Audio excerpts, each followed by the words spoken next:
प्राचार्य अवंतिका रमेश लेकुरवाल, जो कि फॉर्मर चेयरपर्सन रही है women end child welfare committee जिला परिषद नागपुर की, उन्होंने एक बड़ा करप्शन स्कैंडल का आरोप उठाया है। उनका कहना है कि मौजा भूगांव कामठी तालुका नागपुर में एक ज़मीन जो महाराष्ट्र सरकार के जंगल लैंड के रूप में रजिस्टर्ड थी, बिना किसी प्रॉपर ऑथराइजेशन या फॉरेस्ट डिपार्टमेंट या डिस्ट्रिक्ट कलेक्टर की परमिशन के वैशाली गान फाउंडेशन नागपुर को 30 साल के लिए लीज पर दे दी गई। ये कदम सुप्रीम कोर्ट के ऑर्डर्स की ओपनली वायलेशन है। प्राचार्य लेकुरवाले ने मीडिया के माध्यम से इस करप्शन को सामने लाने की कोशिश की है और आम जनता को न्याय दिलाने की कोशिश की है। प्रश्न असे आहेत की झुडपी जंगलाच्या नावावर असलेल्या शेतीचा लीज डीड करण्याचा अधिकार हा ग्रामपंचायतच्या सरपंचाला आणि सचिवाला आहे काय? ही लीज डीड करत असताना त्यांनी फॉरेस्ट ऑफिसची कुठल्याही प्रकारची परवानगी घेतलेली नाही।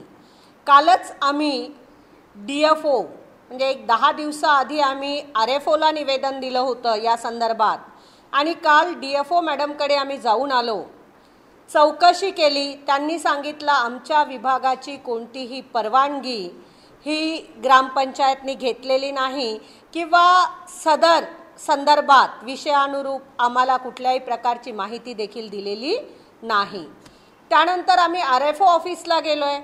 10-12 दिवसापासून आम्ही निवेदन दिल्यानंतर साधी चौकशी देखील फॉरेस्ट ऑफिसरनी लावली नव्हती। म्हणजे याचाच अर्थ कोणीतरी कुणाला तरी वाचवतंय असा दिसतंय। ज्या सरपंचांनी हे कृत्य करायचं धाडस केलं ते भाजपाचे सरपंच आहेत।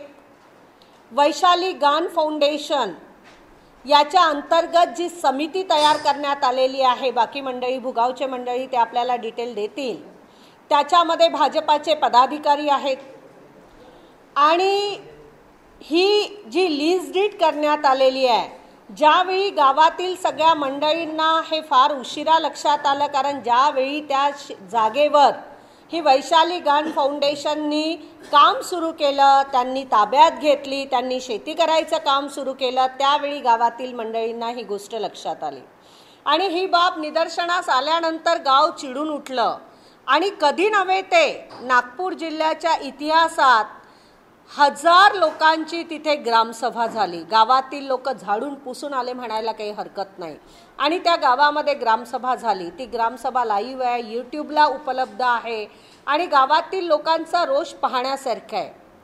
तर गावातील लोकांनी एकमताने ते रजिस्ट्रेशन रद्द करावं असा निर्णय पास केला।